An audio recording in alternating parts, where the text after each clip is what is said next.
Welcome to the Silicon Valley Urban Debate League 2022 Moot Court. My name is Andrew Gold, and I am the chair of the board for SVUDL.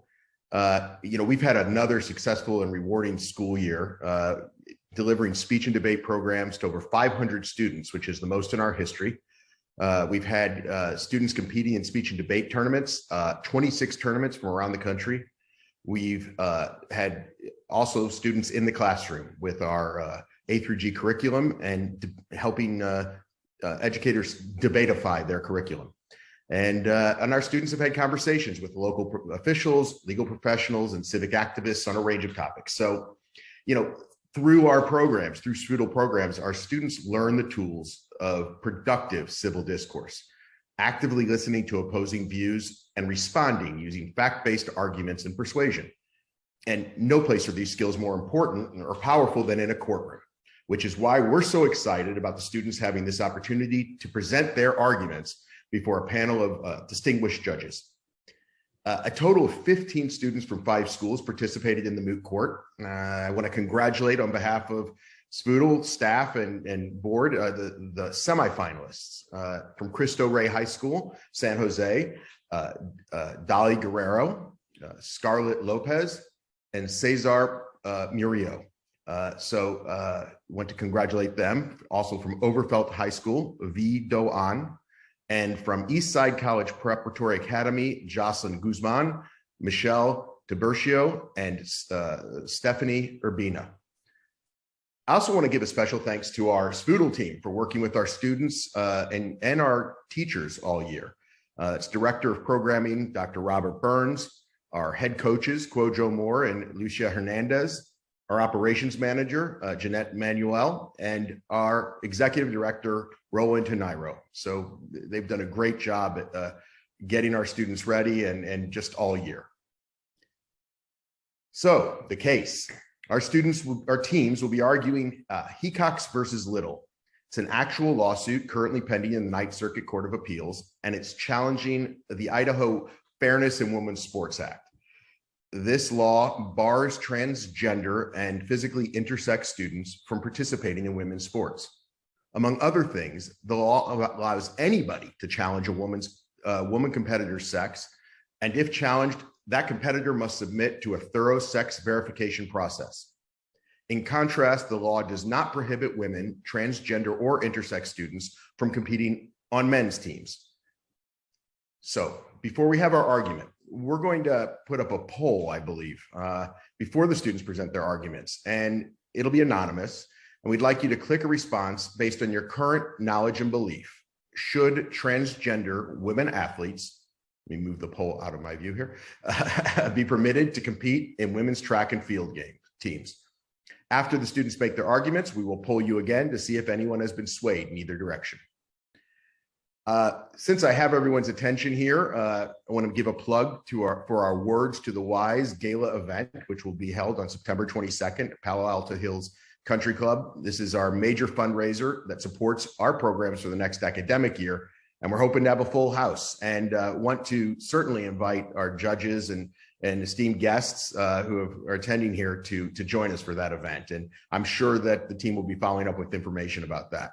It's going to be a wonderful evening to celebrate and support our students, and it will feature a fireless fireside chat with Stanford professor and former ambassador to Russia, Michael McFaul, and will be hosted by our newest SVUDL board member, Professor Mark Lemley of Stanford Law School. Now I want to introduce our judges. Our first judge, who has been with us since the inception of this Moot Court competition, is the Honorable John B. Owens, who is a circuit judge of the U.S. Court of Appeals for the Ninth Circuit. The Honorable Julia Olagiamento, who is a judge for the Superior Court of California in Santa Clara County and also a SVUDL board member. And the Honorable Helen Williams, who's joining us for the first time, and she is a judge of the Superior Court of California in Santa Clara County. So I want to welcome the judges and thank you for giving your time and really giving our students the opportunity to have a very realistic Moot Court experience. With that, I'm going to turn it over to our court clerk, Emily Chand. Emily is a rising senior at Silver Creek High School, and she will summarize the salient issues at stake in the case. Thank you. Thank you. Okay. Welcome everyone to SVUDL's 2022 Moot Court competition. All persons having business before the Honorable, the Ninth Circuit of the United States, are admonished to draw near and give their attention, for the court is now sitting. Today, both teams shall argue the case of Hecox v. Little, a lawsuit currently pending in the Ninth Circuit Court of Appeals. The Fairness in Women's Sports Act, or HB 500, is a bill that was signed by Idaho Governor Brad Little that bars transgender and intersex students from participating in women's sports. It allows any individual to challenge an athlete competing in women's sports and confirm their biological female status through a medical sex verification process. However, transgender and intersex students are free to compete on men's sports teams with no male sex verification process required. Lindsay Hecox, who identifies as a transgender woman and is a student athlete, wishes to compete on the Boise State women's cross-country team. However, the Fairness in Women's Sports Act has prevented her participation, resulting in her lawsuit against Governor Little. She argues that the bill violates the 14th Amendment's Equal Protection Clause and Title IX, both of which enforce equal treatment between men and women. Jane Doe, a 17-year-old cisgender female student athlete, has joined Hecox in this case under the allegation that the sex verification process that HB 500 requires is an invasion of privacy and violates equal protection because only women athletes are subject to sex disputes. Hecox has requested an injunction to prevent Idaho from enforcing the bill, and Governor Little was sued in the trial court. The case's defendants, Madison Kenyon and Mary Kate Marshall, are two cisgender female student athletes who have intervened in the injunction. They believe that the Fairness in Women's Sports Act protects cisgender female athletes by preventing biologically male athletes from competing in the women's segment, eliminating any unfair competition. There are two main issues that will be addressed today, which the students will argue as if the case were pending in front of the Supreme Court. Firstly, does the Idaho Fairness in Women's Sports Act, or HB 500, violate the Equal Protection Clause and Title IX by purposefully discriminating against transgender and intersex individuals? Secondly, did the trial court misapply the intermediate scrutiny standard of review when evaluating HB 500? Without further ado, we will call the court and the case to order. Oyez, oyez, oyez. All persons having business before the Honorable, the Supreme Court of the United States, are admonished to draw near and give their attention, for the court is now sitting. God save the United States and the Honorable Court. Good afternoon, everyone. Council, before we begin, I just want to inform you that as you're speaking today, you do have the 7-minute time limit, and I will give you time signals at 2 minutes, 1 minute, and then I'll tell you it's time to wrap it up. Council, everyone's very experienced here, so I'm not going to go forward with the usual things I might do for inexperienced counsel. And so why don't we go ahead and hear from our first speaker for the appellant. Good evening, Your Honors, and may I please the court. My name is Crystal de la Cruz Bonilla, and along with my co-counsel, Mr. Lee and Mr. Court Tom, we represent the appellants of Madison Kenya and Mary Marshall. Before I begin, I request to reserve 7 minutes of rebuttal. You may. Thank you, Your Honor. Madison and Mary are female student athletes. As women, Title IX and the Equal Protection Clause grants their rights to experience equal access to college sports, but forcing them to compete against a biological male athlete destroys this parity, rendering the level playing field impossible. This case presents two timely and important issues on appeal. My co-counsel, Mr. Lee, will explain why the courts misimply the intermediate scrutiny in evaluating the Fairness in Women's Sports Act. I will address the more immediate error of law. The exclusion of men from female sports teams is not sex discrimination, given the advantages that biological males possess in sports. Allowing transgender athletes to compete on women's teams undermines equality of opportunity for female athletes. The Supreme Court has ruled that sex-based classifications are constitutional when the sexes are not similarly situated in certain circumstances. However, in issuing an injunction, the lower court ensured that biological women would in fact be excluded from the benefits of competitive parity and the prestige of success. The lower court erred in enjoining the Fairness in Women's Sports Act. Madison Kenya and Mary Marshall run track at Idaho State. They were successful until, that is, they were forced to compete against a biological male competitor. They have repeatedly lost against a biological male athlete on the University of Montana's cross-country team, who identifies as a female.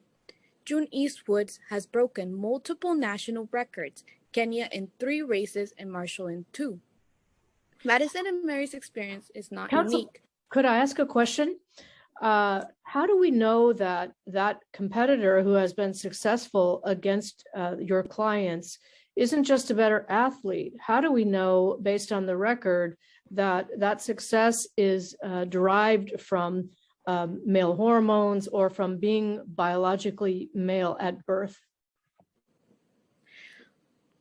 Well, Your Honor, the thing is that transgender women on average will have an advantage over biological women because most of them don't even take puberty blockers before the right age. So if they don't take these blockers before they hit puberty, it is more likely that they would have an advantage. Thank you. You may proceed. The Connecticut Interscholastic Athletic Conference allows biological male students to play on female teams based on gender identification. Under the policy that 2 biological male athletes competed on the girls' track team starting in 2017, taking 15 state titles away from female athletes. Both Madison and Mary know how defeating this experience is. As Madison notes, it makes me think that no matter how hard I try, my hard work and efforts will not matter. This is why the Idaho enacted the Fairness in Women's Sports Act. The facts of this case are directly on point with the Clark's decision. The Clark Can I interrupt you? I'm so sorry. I have a question for you. It's a little bit of follow-up to my colleague. You made a comment that in general, there is most transgender don't take the blockers. However, there seems to be a lack of evidence in this case that that was the situation. And why is it not sufficient that the advantages that you talk about would go away, or can you say why they wouldn't be present when a transgender would undergo hormone therapy or testosterone suppression as is required? Well, there was one study based on 46 trans women in the military who still had a 9 faster man running speed over their female counterparts after 1 year prior of testosterone suppression. So this study shows that after 46 transgender women were on 1 year prior of testosterone suppression, they still had a 9% faster running speed. And this can impact the placement where biological women are in, and it will displace them if this continues. Okay, thank you. So let me follow up on a somewhat of a different part of the statute that troubles me the most. It's this idea that if, like, I have 2 daughters, and if another coach looks at my daughter and says, I think she's a biological boy, then all of a sudden she can be inspected to make sure, 2 minutes left, to make sure that she's in fact a biological girl. I have to tell you, counsel, I can't think of another law that allows such an intrusive search of a minor. What's your best argument to support that part of the law? Well, it won't necessarily have to be invasive. There is a strong reason to believe that the test will not be as invasive because it could be as simple as a genetic or chromosome testing or an x-ray of their reproductive organs. Let me follow up with that. How would that work? Like, if they showed up at a game and they pointed at my daughter and said, I think she's a boy, would we have to stop the game and take her to the hospital to get an x-ray? Like, how would this work? Well, it could be this, instead of doing it in the middle of the game, you should be doing the testing or like the checking in with it before the game. And it could be as simple as going to a doctor's trip. You have about a minute. Do you want to start wrapping up? Yes. By enjoining the Fairness in Women's Sports Act, the district court denied Madison and Mary the comparative parity and prestige provided to their biological male counterpart in college sports. This court should therefore reverse the decision of the lower court in joining the Fairness in Women's Sports Act and should instead allow Madison and Mary access to the parity essential to their participations in track and field. Thank you. All right, thank you very much, counsel. We'll hear from your co-counsel now.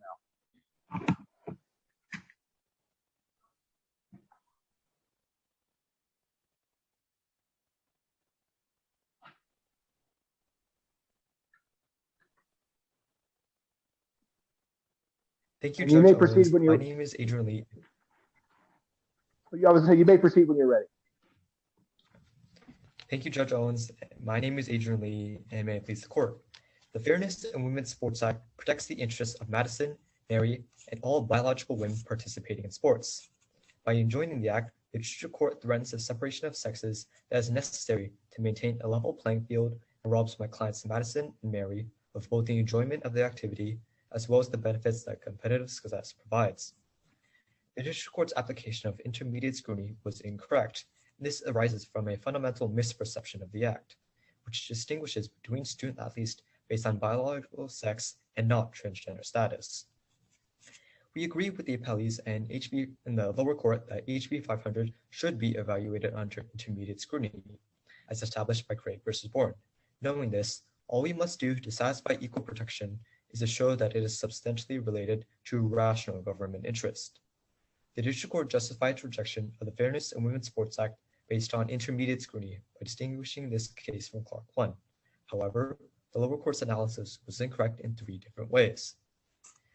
The court focused on a small subset of the wrong group. The Fairness in Women's Sports Act established the very same general separation between males and females in female sports teams as Clark. I want to interrupt you there. Is it your position that transgender women and males are the same? That there should not be any distinction of those groups? Thank you for the question, Your Honor. We do not consider them to have the same gender identity as cisgender males. All we are saying is that they have similar biological and innate physiological properties, and thus they cannot play on women's sports teams. And do you take into consideration at all the fact that in this case that Lindsay was undergoing suppressed testosterone and therefore didn't have a physiological advantage? Your Honor, I would like to argue otherwise, that despite any testosterone suppression therapy that a transgender athlete may go, there are many innate physiological differences that still remain even after testosterone suppression therapy. For example, a different type of testosterone that is not affected by this therapy, namely endogenous testosterone.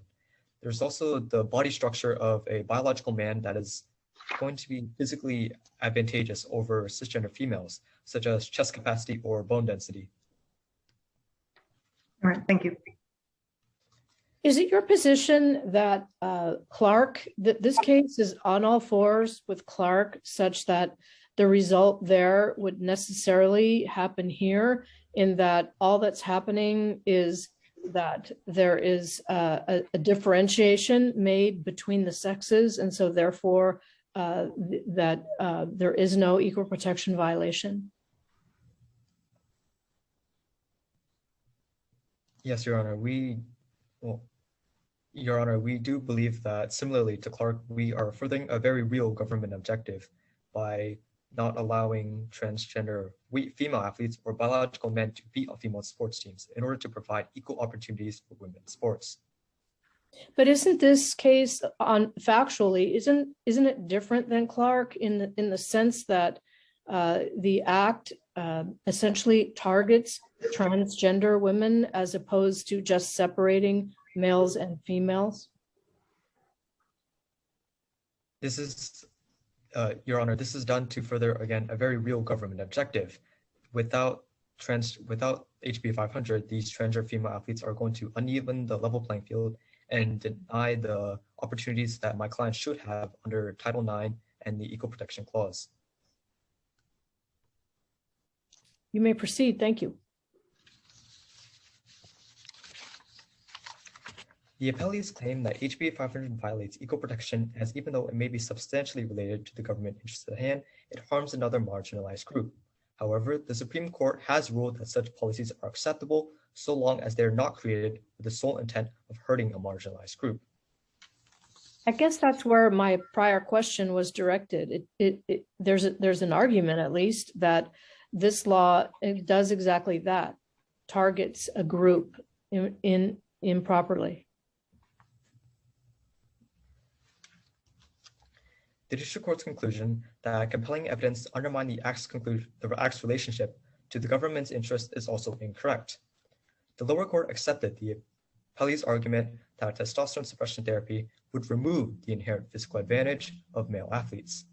However, multiple studies do not support the conclusion that a single year of testosterone suppression after puberty can entirely eliminate the average male advantage, as there are physiological differences biological men who have completed puberty attain that are not undone by subsequent testosterone suppression. Well, Counsel, if I can jump in. I know in high school sports in California, for example, if you are 19 years old as a senior, which is an old senior, you are not allowed to play tackle football. And the reason for that is because they're worried that you're going to have a huge advantage in that situation. You may injure someone who's 13 or 14 in playing tackle football. Let's say I go on the playing field and I see someone who looks like they're 19 and they don't look like they're 17. I don't believe there's a way for me to under the Idaho law or any law to say, hey, check that guy out, do a physical on that guy, do a bone density test on that guy to make sure he's really eligible. Do you know, assuming I'm correct about that, how do we square the court's 1 minute left? How do we square the court's intermediate scrutiny analysis, or your take on intermediate scrutiny, when we allow physical inspection of women, but not physical inspection of men? What's your best answer to that as to why that survives intermediate scrutiny? Sorry, my apologies. The disparity between members of opposite sexes are on average going to be much greater than members of the same sex. Furthermore, there is a difference in a government objective. Here we have a government objective in protecting a protected class, namely women. Meanwhile, people that are physiologically not advantaged, for example, people that are short or people that have smaller muscles, these are not a protected class, and thus there's a much smaller government objective in protecting these people. All right, if you could go ahead and wrap up.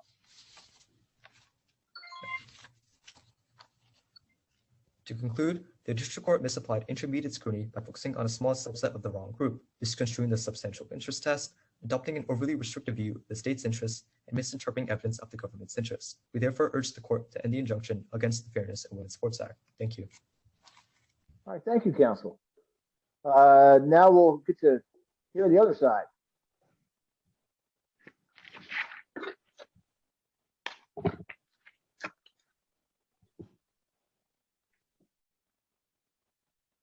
Judge Owens, and may it please the court. Before I begin, I would like to request 7 minutes for rebuttal. Sure. Thank you, Your Honor. My name is Neha Parthasarathi, and along with my co-counsel, Ms. Kaur and Ms. Trivedi, we represent the appellees, Lindsay Hecox and Jane Doe. Lindsay Hecox is a transgender woman. HB 500 excludes her from track and field, an activity that gives her life, meaning, and purpose. Not only that, but it unfairly and arbitrarily stigmatizes her publicly. This is why you must uphold the district court's decision to enjoin HB 500. This case presents 2 issues on appeal. My co-counsel, Ms. Kaur, will explain why the district court was correct to enjoin HB 500 because it does not have a substantial relation to an important government interest. I will address why the district court was correct to maintain that HB 500 discriminated against both transgender women and cisgender women on the basis of sex. The Equal Protection Clause commands that no state deny the equal protection of laws to any person within its jurisdiction. By discriminating against Lindsay Hecox and Jane Doe on the basis of sex, HB 500 violates the Equal Protection Clause.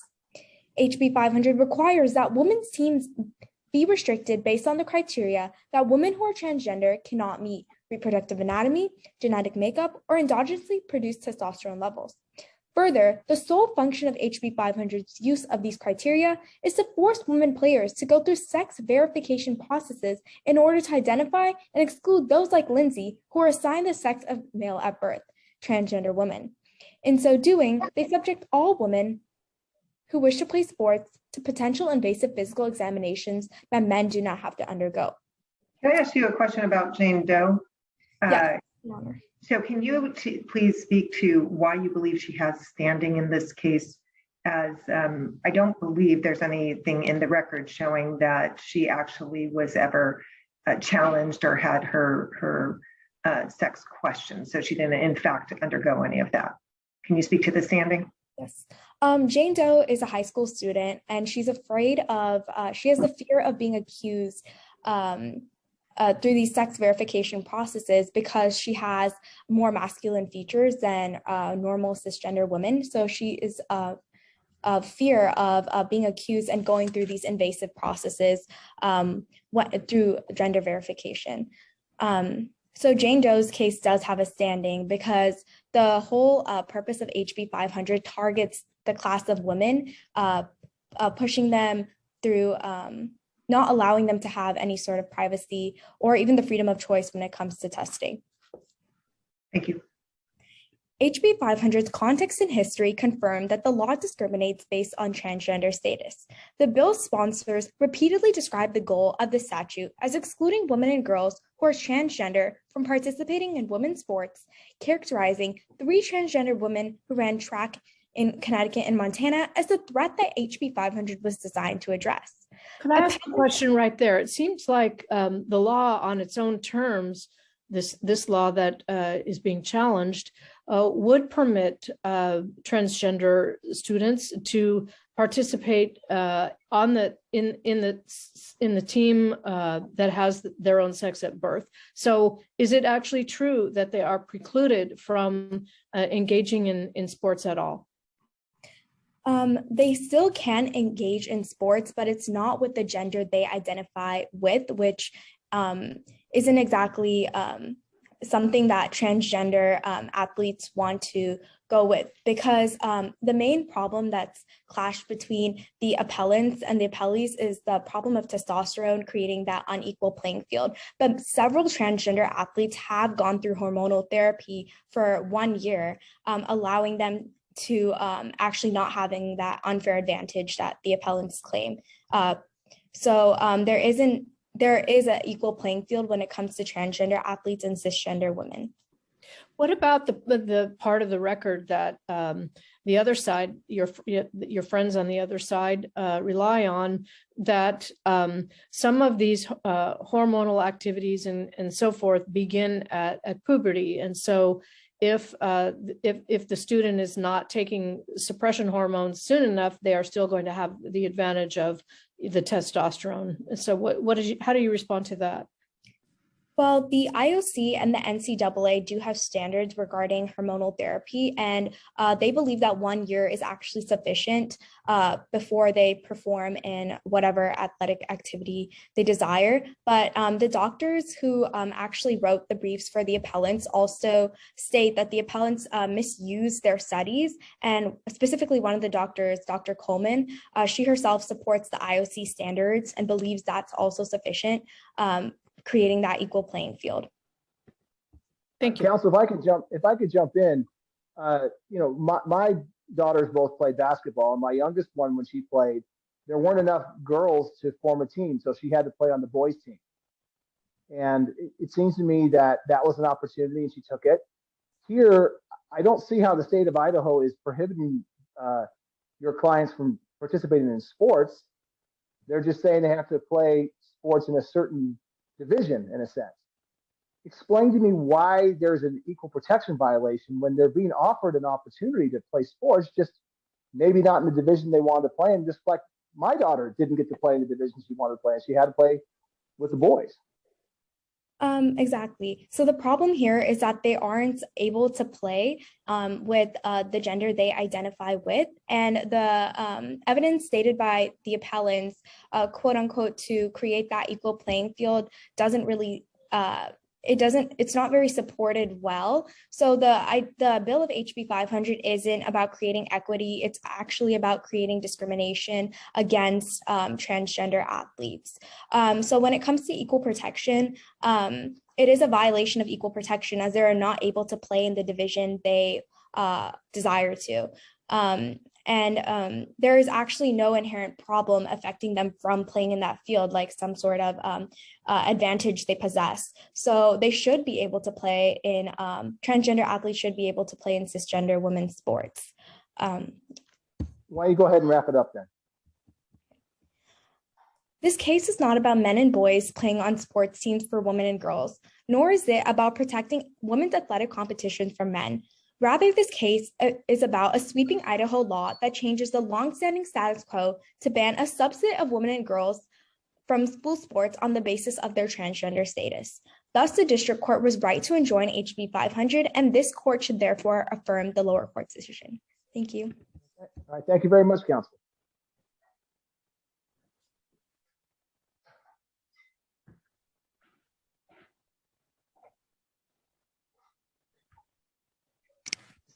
Thank you, Your Honor.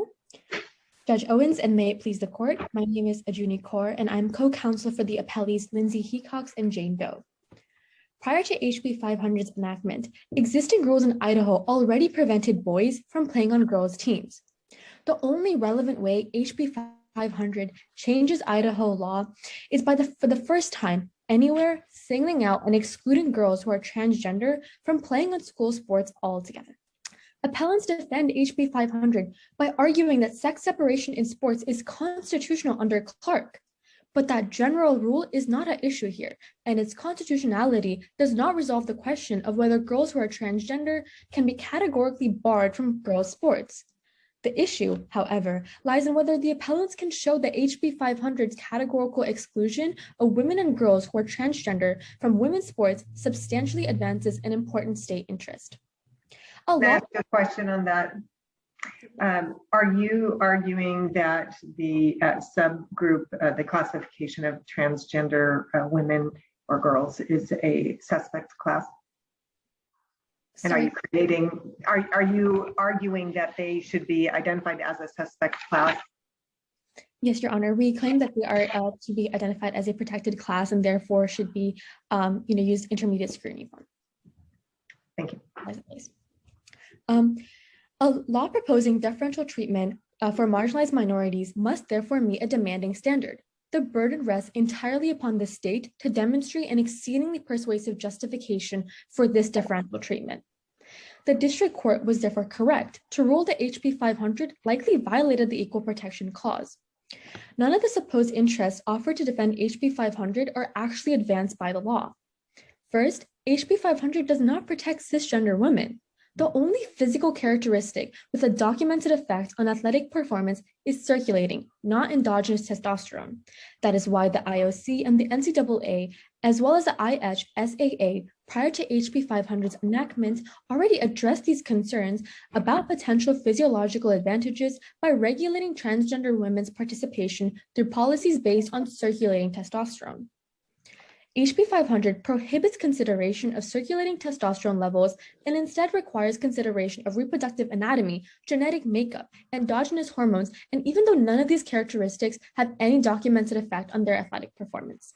Is it your contention or is it your argument that the asserted grounds, the asserted goals of the law, of the legislation are false, that really what was going on is an impermissible goal? Or is it your argument that the goal that is offered in support of the law is not supported by the evidence that's there? Your Honor, we claim that the standards that have been put on by HB 500 are impossible for transgender women to meet as a whole, and this is exactly what prevents them from reaping the benefits from playing the sports that they desire to do, and therefore it should be enjoined. Thank you. Second, Clark does not control. HB 500's categorical exclusion of transgender girl is not constitutional under Clark. First, while Clark recognized that states have an interest in correcting past inequalities, that is not further served by discriminating against a subset of women. Second, under HB 500, women and girls who are transgender would not be able to participate in any school sports, unlike the boys in Clark, who generally had an equal athletic opportunity, despite being excluded from volleyball. Forcing participation on sports teams that contradict one's gender identity is equivalent to gender identity conversion efforts, which almost every major medical association has found to be dangerous and just unethical at its core. Third, counsel, did the district court, the trial judge, actually make that finding that it's harmful in the way you just described and equivalent to gender conversion therapy? Your Honor, the district court recognized with the testimonies of these medical associations that it is harmful to mental health and just health in general of transgender women to force them to participate in groups that they don't identify with as it would be equivalent to these identity conversion efforts. Thank you. Third, in contrast to the record in Clark establishing that an average physiological difference between cisgender boys and girls would result in boys dominating over girls in volleyball, no evidence supports girls who are transgender would displace cisgender girls in athletics to any substantial extent. Counsel, let me ask you about that. You've got about 2 minutes left. I agree on the record before us now. You're correct. I don't see evidence of a huge wave of transgender people taking away opportunities for real sports. But hypothetically, let's say that did happen. Let's say you had a high school and that there are, the basketball team is not very big. It's only 12 people. And let's say all 12 people on the girls basketball team were transgender and that there were no biological girls on that team. Would we have a problem at that point? Or do you say that doesn't matter? Your Honor, I would answer that in two parts. So first, by having transgender girls, like my co-counsel already stated, there is sort of an agreement among the medical community that having these standards that the NCAA and IOC have already put together with that 1 year of testosterone blockers is enough to equalize the playing field. And then to sort of on the opposing counsel's argument regarding the fact that this displacement would occur or it would have such a strong effect, most of the evidence that has been provided is purely anecdotal. And we hold that standard to Mississippi versus Hogan, which actually claims that there has to be an exceedingly persuasive justification, which opposing counsel does not meet in this case. All right, very well. Why don't you start wrapping it up? Yes, Your Honor. Excluding students for no other reason than because they're transgender eliminates the benefits of sports for them and diminishes those benefits for all women and girls. The district court was thus justified in enjoining HB 500 and its ruling must be upheld. Thank you. All right. Thank you very much. I believe we're now on to rebuttal.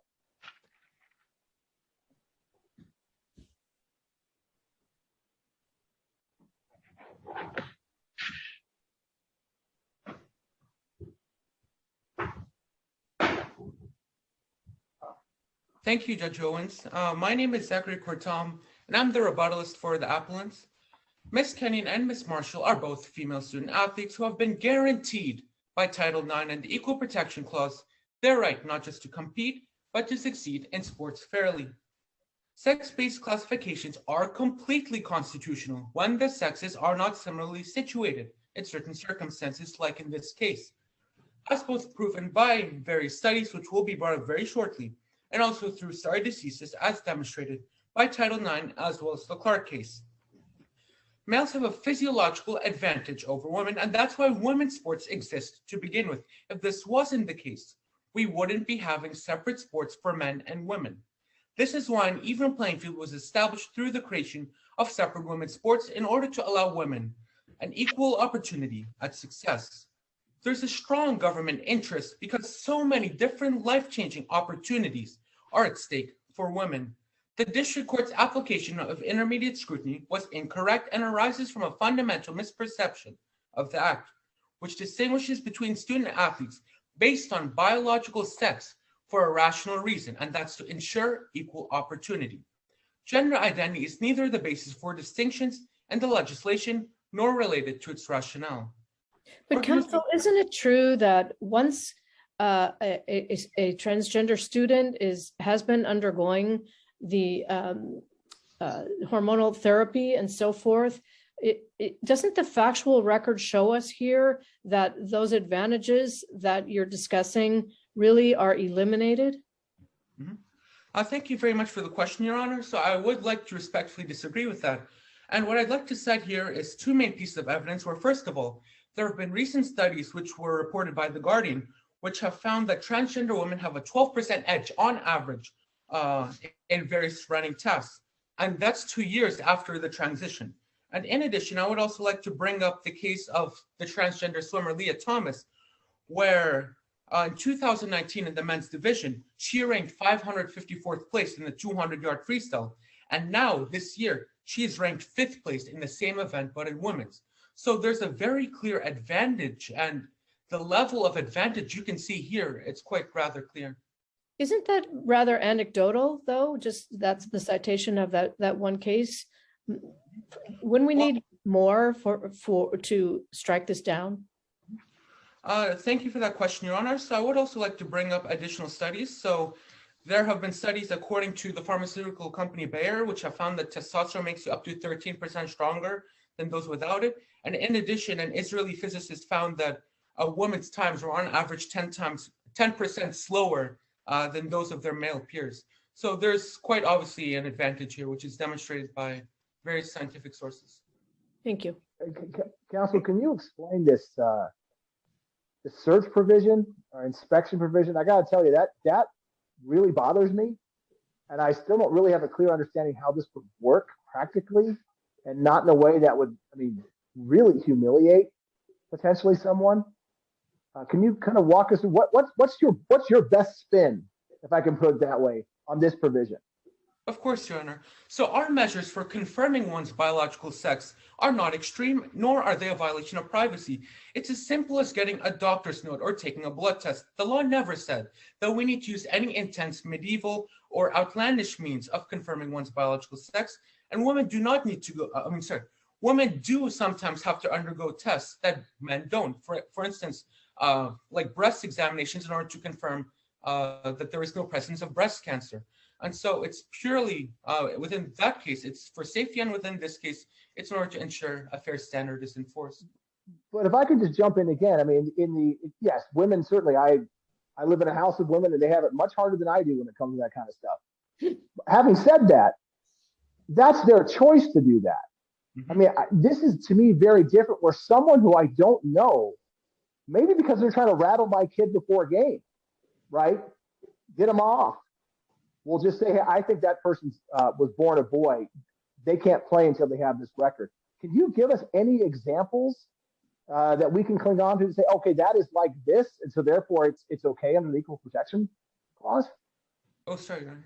Of course, Your Honor. So essentially, usually when or almost every time, whenever a student wishes to participate in sports, they have to undergo a physical anyways, and it's usually mandatory. And so that's a very similar case where the school or this specific group of people, they are requiring that you undergo some sort of physical examination or testing, whether it be to confirm your health or so on. So I don't think it's super outlandish when you look at that. So I want that because you are saying that, so are you suggesting that every child who wants to play in a sport, when they get their physical exam, one of the things they're going to be asking for, just in case they get challenged, would be, by the way, can you confirm what sex I am? And doesn't that give you any concerns at this age in high school when certain kids are maybe going through some dysphoria about that and trying to determine their gender identity, that you are putting them on the spots with their parents at that stage in life, and doing that for women or the girls and not the boys? Can you explain that? So I would like to respectfully say that we aren't necessarily putting any unnecessary pressure. And usually when you do have to fill out like your physical for school athletics, you would usually have to specify anyways what your sex is. You'd have to specify if you're male or female. And so I don't think that it's necessarily outlandish or very different of what we've already been seeing implemented across the country. Could I ask, let's assume for a moment that we as the deciders here conclude that the verification provision cannot stand, but the other parts can. Do you think that we could strike it down in part, the law? I wouldn't necessarily say so. However, I would also like to make it very clear that we aren't here to illegitimately discriminate against people out of spite. And we've had publicly transgender people that have come out and supported our stance, like, for instance, Caitlyn Jenner, who is a transgender former athlete, who has come out and said that she does, in fact, to her best judgment, support various bills like this that state that biological boys and men shouldn't be playing in women's sports. All right, counsel, if you could wrap it up. Right, so to conclude, the district court misapplied intermediate scrutiny by focusing on a small subset of the wrong group, misconstructing the state's interests, and misinterpreting the evidence of the government's interests. By enjoining the Fairness in Women's Sports Act, the district court denied Madison and Mary the competitive parity and prestige provided to their biological male counterparts in collegiate sports. We therefore urge the court to end the injunction against the Fairness in Women's Sports Act. Thank you. Thank you, counsel. And I believe we have one more.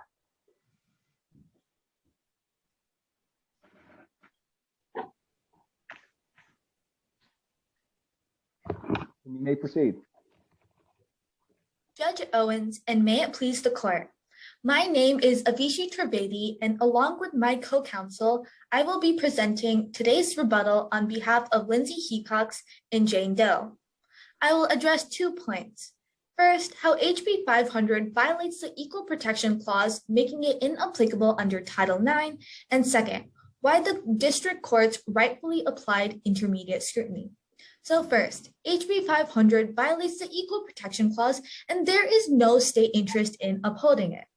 In reality, HB 500 is prejudiced and irrationally excludes a group of women from fair participation in sports.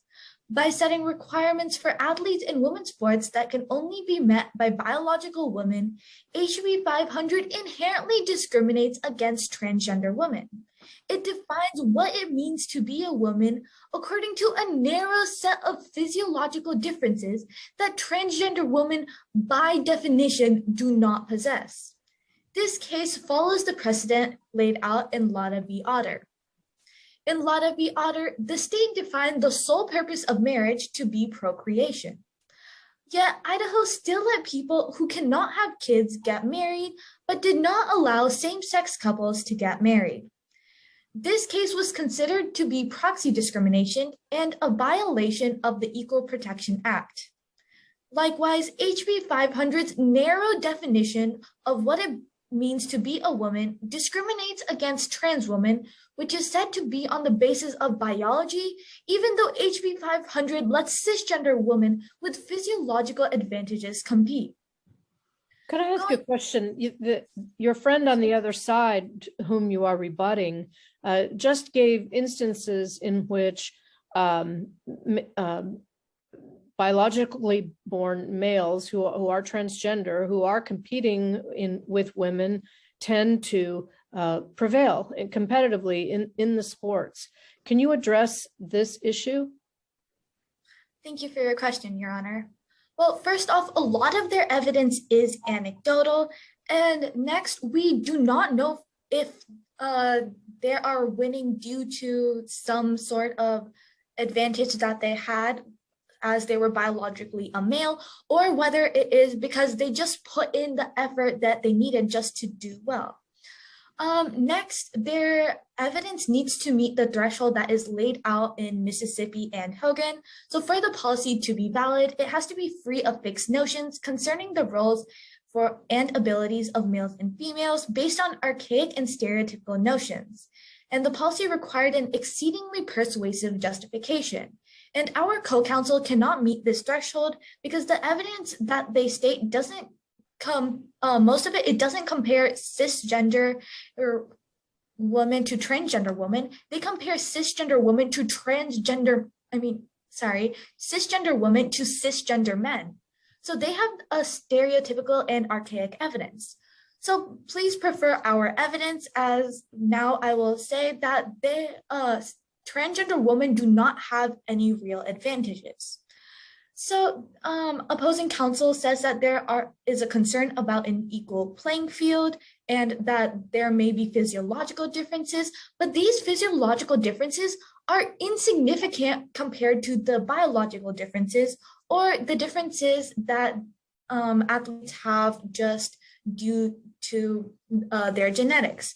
So for example, people are taller or have a bigger lung capacity, and this is due to their genetics or what their race is. And you cannot correlate these differences in physiology to better performance. And they are not more. Can I ask you, yes. I mean, just on the face of it, do you think that there are not any physiological differences? You know, obviously there's differences between every individual, but just as a general rule, between individuals who are born physiologically male versus or biologically male versus individuals that are born biologically female? Yes, Your Honor. And even if there may be some differences, these are insignificant compared to the differences that differences that exist between just women in general. Like I've mentioned, there are different heights. We say that the only real difference between cisgender males and cisgender females are their testosterone levels. But when someone transitions from a male to a female, over 80% of the time, they do take testosterone blockers. And adding on, under the status quo, there is a hormone blocker regulation. So athletes have to take at least 1 year of hormone blockers. And we do agree that testosterone does affect performance, but there are regulations in place in the status quo. Well, counsel, let me ask you about that. You know, the idea of using hormone blockers or testosterone blockers on someone who's still growing, I could see a lot of parents being very concerned about that.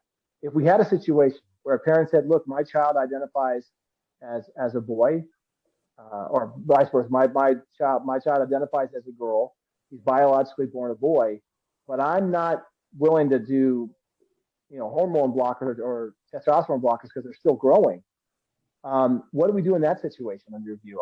Would you agree then that in that situation that child, even though that child identifies as female, would not be allowed to play sports? Well, Your Honor, unfortunately, with just non-circulated testosterone levels, they would have a slight advantage. So they wouldn't be able to participate in the status quo Idaho law. But right now, we are just seeing if the status quo is better than HB 500. In HB 500, even if they did take hormone blockers while if they were older, they still would not be able to participate because of the strict regulations that HB 500 places. But under the status quo, these transgender athletes, they would be able to participate. And adding Go ahead and wrap up, please. What? Please wrap up. Okay. Before HB 500, Idaho already had reasonable regulations like the NCAA standard of 1 year of hormone blockers. Yet HB 500 went above and beyond to exclude trans women and was created for the purpose of discrimination, not the state interest in protecting women's sports. The state is not meeting its interest in sex equity. Given these points, the district court should uphold its decision to enjoin HB 500. Thank you. All right, thank you very much, counsel. Argument in this matter is submitted. And I want to give everyone a big applause. You guys, every time I do this, I'm never disappointed. I never say, boy, wow, that was a waste of time. I've never said that in all the years. I will say, I have said that after I heard real lawyers argue, and I will ask my colleagues that, but I'm looking at the reactions and I'm thinking they have had that same experiences that I've had. I'm always just so impressed by the maturity of the people we hear. And I'm going to turn it over to my colleagues here to make quick comments, but I will just tell you on the Ninth Circuit, you would think that, well, everyone on the Ninth Circuit is really good. Everyone's prepared. It's one level before the U.S. Supreme Court, right?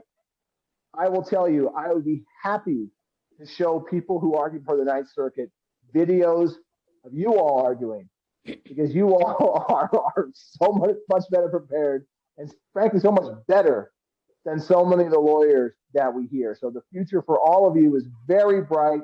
That's why I keep coming back and doing this every year, because I'm just always so pleased with what I hear and just so impressed. It gives me faith that, hey, the future is good for lawyers. But anyway, I'll turn it over to my colleague, Judge Williams. Well, this is the first time that I've had the pleasure of participating in such an event. And I have to admit, in trying to prepare and reading all the briefs and the trial court's decision, that it was unfathomable to me how high school students could grasp the difficulty and complexity of the concepts, and also to perform on their feet with a barrage of questions. And I have to say that I am most pleasantly surprised at what I saw today, particularly the grasp of the issues, the level of preparedness, and the ability to respond to questions. So bravo, very good job. Judge A? Thank you. I share in all of their comments, so I'll give you a slightly different one. However, I want to say that I am always also so very impressed with how respectful you all are to the court, to each other, to difference of opinions, to hard and challenging questions. I will say that we don't see that all the time, and it is one of my favorite things about SVUDL, is it teaches you all very well how to really understand arguments, know where your weak points are, know where your strong points are, know how to redirect judges back to what your point is, if we might be asking a question that you think is going astray. And it's just always such a pleasure. You guys are really, really stellar in your preparation and your presentation, in respect and your ability to convey your argument. So super well done. Really proud of you. And I guess the last thing I'll say before we kick it over to Roland is that judges talk, and judges have really long memories. It's amazing. Like, I can't remember what I did yesterday, but I'll remember a lawyer who argued 8 years before me. And especially if they were evasive, or they were not knowing the record, or they were obnoxious, as the judge just indicated. And I think SVUDL's done a great job of teaching all of you that even if we ask some kind of off-the-wall questions, you always answer them earnestly. You answer them directly. Now, it doesn't mean you have to agree with us. Many times you have to disagree with the question. But you can't run from it. You've got to answer the questions we ask. And all of you did a very, very good job in that. And that's crucial, because the most valuable thing you have, that a lawyer has, and all of you will have going forward, is actually your reputation. That is the most valuable thing you have. And if a judge ever thinks you're sneaky or won't answer the question, not only will they think that, but judges have big mouths. And judges will tell other judges, they'll say, hey, have you seen this guy before? You know, so Mr. So-and-so, he was, I don't know about that guy. And either the other judge will confirm, yeah, Mr. So-and-so, or Mr. So-and-so will appear before the second judge.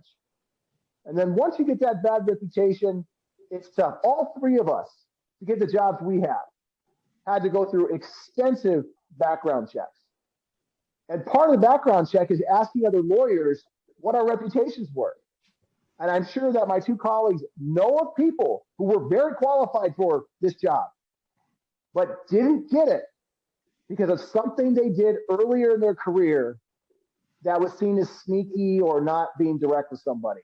And they got a bad reputation. And when you get that bad reputation, it's very hard to shake. So I'm very proud of all of you. You have the foundations that you need to succeed in the legal field. Reputation is the most important thing, and you guys have the bare bones. And unless my colleagues have any other things they want to say, we'll kick it over to Roland. All right, Roland. Thank you.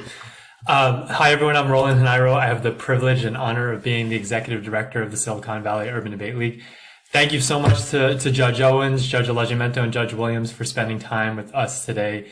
Like they said, every year I walk away so impressed by our students, not only in their preparedness, but their ability to think on their feet, and to continue to engage with you and have that back and forth. So congrats to all of our finalists and our semifinalists. Thank you to all our coaches, particularly Dr. Robert Burns, who continues to take more of Moot Court on each year under the mentorship of Chris Hershey, one of our board members. So thank you all, our board of directors and our legal advisory committee members for making today possible and prepping our students. So we're going to transition to a little bit of discussion period. We wanted to have an opportunity for folks to engage with some of our semifinalists and our staff to learn a little bit more of what happened behind the scenes and see if they had any questions they wanted to ask of them or of us. But before we did that, we wanted to revisit our poll. So I think my colleague Kojo is going to pop in that poll one more time. It's the same question as earlier. And again, the answers are going to be anonymous, but based on what you've heard today and the arguments presented by our students and the questioning from our judges, would love for you to select your vote. And what we're interested in seeing is if there's a change in the percentages of where we first started off. So after our first poll, 61% of you thought that transgender women athletes should be permitted to compete on women's track and field teams, while 17% of you thought they should not be, which left 22% of you who were unsure. So what we're interested in seeing now is the results of the second poll to see if those shifted. As we wait those results, again, thank you to all of our judges. Thank you to our students, our team, our staff. The way this is going to work, our judges and finalists will be going into one break-off room for some additional feedback sessions, and the students will get to hear a little bit and ask questions of our judges. And then for those of you who have time to stay, we'll be transitioning again to a more informal discussion where you'll be able to ask some questions for one of our finalists and our staff. So let's just see real quick if we've seen those poll results. Oh, so 76% went to yes, no 12%, and maybe 12%. So we see a huge shift based on the arguments towards allowing transgender women athletes to be permitted to compete on track and field teams. So again, congrats to all of our students. Thanks to all of the folks who made today possible, especially our judges.